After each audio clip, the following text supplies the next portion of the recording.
Mindy, what's going on? Welcome to the program. Hello, how are you? Hello. I'm good. How are you? Hello. Good, thank you. Thank you so much for taking my call, and thank you so much for all that you do and Uh, for just sharing what you just shared, because I think that's interesting because that's kind of what I'm calling in about. So thank you. well, good. Are you thinking about going back to school? No, no, no, no, just about triggers. Triggers, triggers, triggers. Okay. Triggers. Well, So I'm a depends on what mess. that. I'll just start out. You're a mess. And I am. I'm a mess. I need some. I'm desperate. I'm calling in.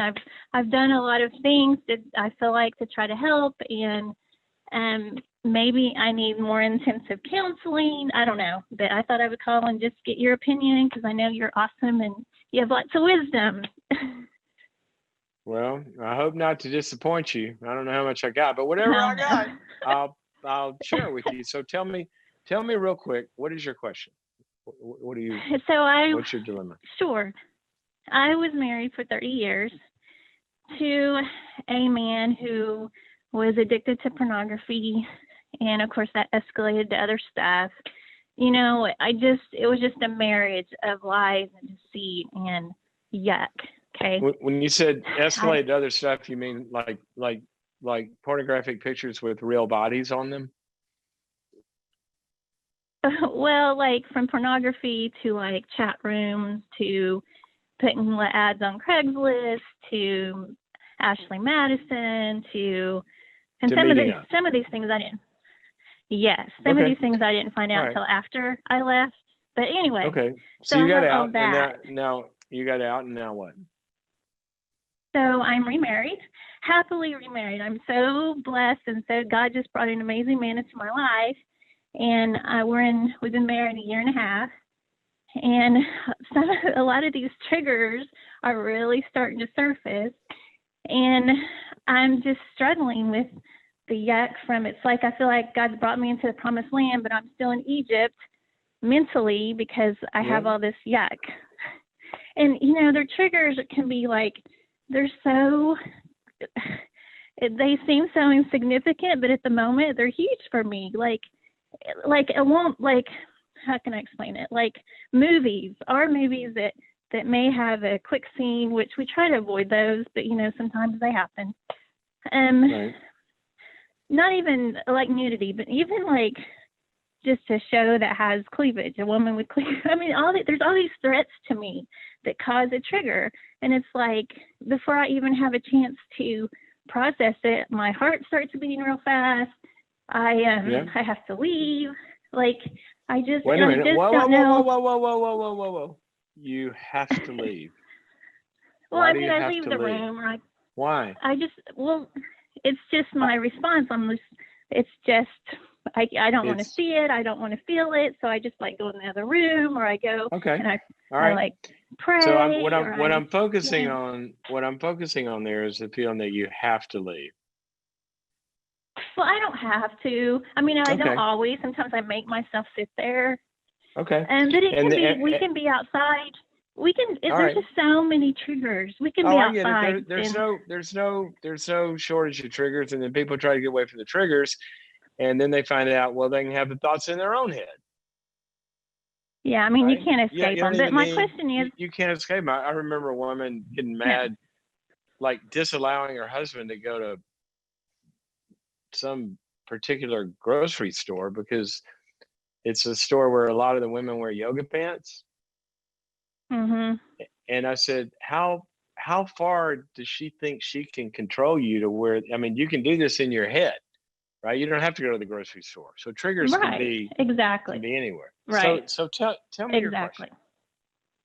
Well, What is so your how question? do I need like really intense like someone I've read places where women who's married to a man who's had these addictions that it's like trauma and you need special counseling. Do I need to seek out some special I Hmm, don't know. I'm I don't know either. like Well, let me give you the kind of the way that I would think about it. Okay. Um, hey, when your husband did this to you, did that trigger previous abandonments of you in your life? Is he the first person Um, that's ever hurt you or betrayed you? You come from a deeply grounded, intact, wonderful place in life. You've never been hurt like that, and he's the first person that wounded you, because that happens sometimes. Or when he did it, was it particularly hard because it also tapped into wounds that you've experienced in other places? I don't necessarily mean affairs, but you know, just hurts or abandonments, places where love has gone away is what we're talking about. and we kind of talked about that in some counseling, like in my home life growing up, like my dad was an alcoholic. Of course, he wasn't a horrible. He didn't like. I never saw him drunk, so it wasn't like he was. But in my adult years, once It's I hard for an got alcoholic married, father to be um, present. right, yeah, Yeah. and then he ended up having Okay. an affair with my mom, and so that could have started some Yeah, of yeah. my I'm insecurities, sure. all that. I I'm don't know. I'm sure it did. Okay, so let me give you kind of a way to think about this, okay? Because I don't know what all you've done, Okay, but this would be a sort of a menu to think about it. Okay, so what you're okay, talking about here, you're basically talking about your mind, at least what you've described to me. Okay, there may be more, but what you described to me is, look at it this way. I feel like love is here, but it might go away because he sees somebody prettier, or he's with somebody, whatever reason, whether it's, you said the cleavage will do it, or it doesn't matter. But right, the basic fear is you love him, he loves you, he's here, but I could lose it. All right. Now, okay, probably, who knows? I wasn't there when you were growing up, but typically when you see kind of, you got an alcoholic man that has affairs, it's not common for them to be really, really present and connected with their kids, but they can. It does happen. But somewhere along the line, you've learned that love can go away. Okay. So it's a right, loss, it's a rejection, it's a wound. Now, the reason I ask about this is there's two or three parts to this, and I'll leave these out here for you, and you can go process them with somebody or maybe a counselor. But the first one is, we always okay, want to make sure that you've processed all the previous wounds.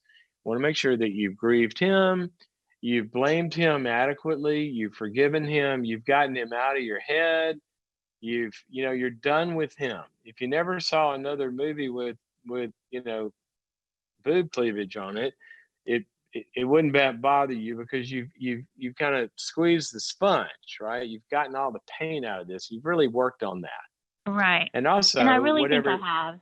okay, if you're done with him, that's fine. If you saw him out there I with another am. woman right now, you'd say, light the fireworks. I'm happy she's got to deal with him and I don't. And then you've dealt This with your is true. childhood stuff. But I just want to make sure you've dealt with all of that. Okay. But if Yes. that's true, Okay. then what's happened is you've kind of got a learning thing going on.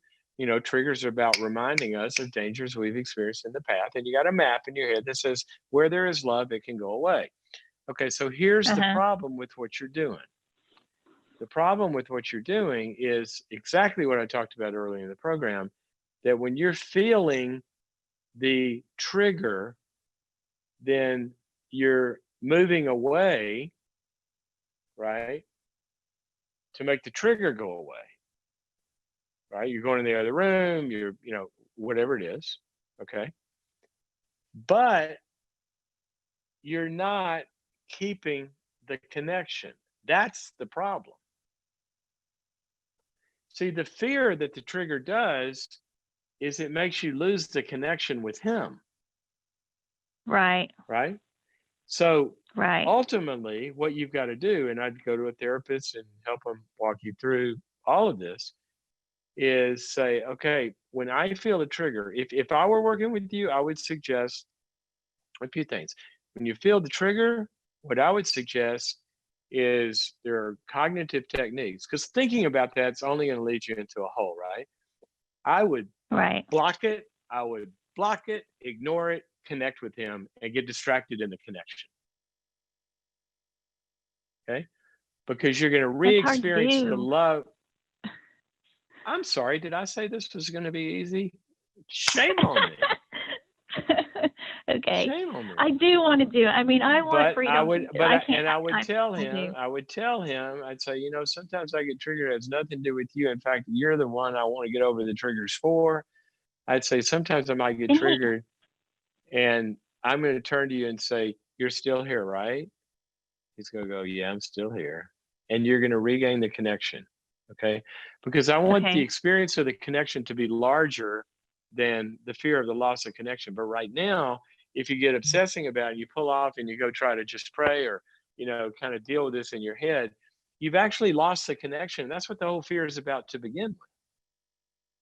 Got it. Okay. So That makes sense.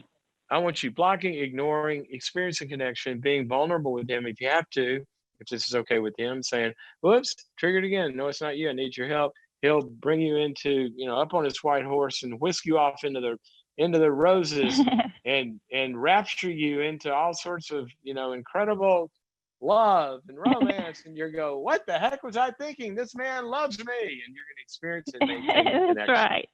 All right. Okay, Now, that's great. that's in the triggers. And then when you're out and Mhm. about and you get triggered, then thought stopping, block it, and then get into the experience of him that you have in your head.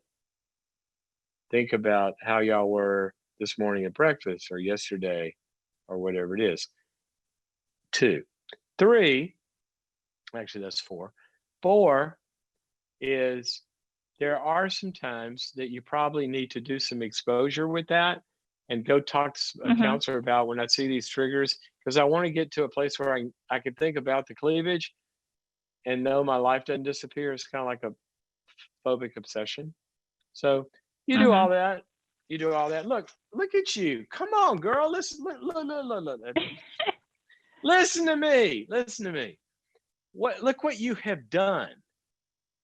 You have recovered from multiple betrayals, and somehow in the grace of God and your Mhm. own figuring it together, look what you did. You picked a good one. You know how That's rare right. that is? You know how rare Well, that is? it took a try, believe me. I had lots of cancels. Wait a minute. So. Wait a minute. I'm sorry. Did I say this was going to be easy? Of course it took a try. Come on.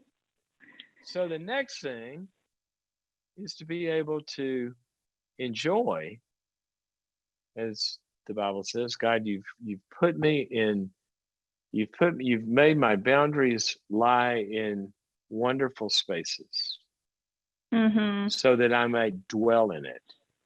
That verse, Mhm. pretty cool verse, actually. You've caused me to Yes. dwell. You're stopping and interrupting the dwelling in the relationship. Mhm. And if couples would learn how to dwell in the moment of the relationship, and if we would learn how to dwell in the moment of our lives and live in that, as Jesus Mhm. said in Matthew 6, that today, that's where it matters, and being there, then that'll break that cycle. Okay, got to run. That's Thank you for your awesome. call. Thank I'm you sure so this will much. be helpful to a lot of people. Okay, Yes, we will absolutely. Thank talk you. to you God soon. bless. Okay, bye bye. Mhm. Oh gosh, what our heads can do to take us out of the places sometimes that our bodies are actually in that are really, really good. Really, really good. Sometimes the grass isn't greener over there on the other side of the fence, but our minds can think that it might be, and we leave the very good thing that we got sitting right in front of us. But can be a coping mechanism too. Thank God that we have that ability too on the other side. I mean, how many abuse victims have I talked to that in the midst of abuse, if they couldn't remove themselves from the present moment, and I mean, I've had abuse victims describe to me in their out of body experiences that they used to look down at the child being abused, that they had to go to another place. Well, God's given us that ability too. You know, a lot of faith is, as Hebrews 11 says, it's a conviction of things not seen, but hoped for. And a lot of this ability to see and believe and have hope for something that doesn't exist yet, I mean, that's what really runs the whole universe. Our ability to have faith that there's air out there. And if I go like that, it's going to come. I can't see it, but I'm going to have faith and I'm going to trust it. Love is like that. And sometimes we don't know that love is going to hold us up and reach the hope that we have for it unless we can get out of the noise and have the faith to step into it. And when we do that, perfect love casts out fear. And we start to settle and get stronger. Okay.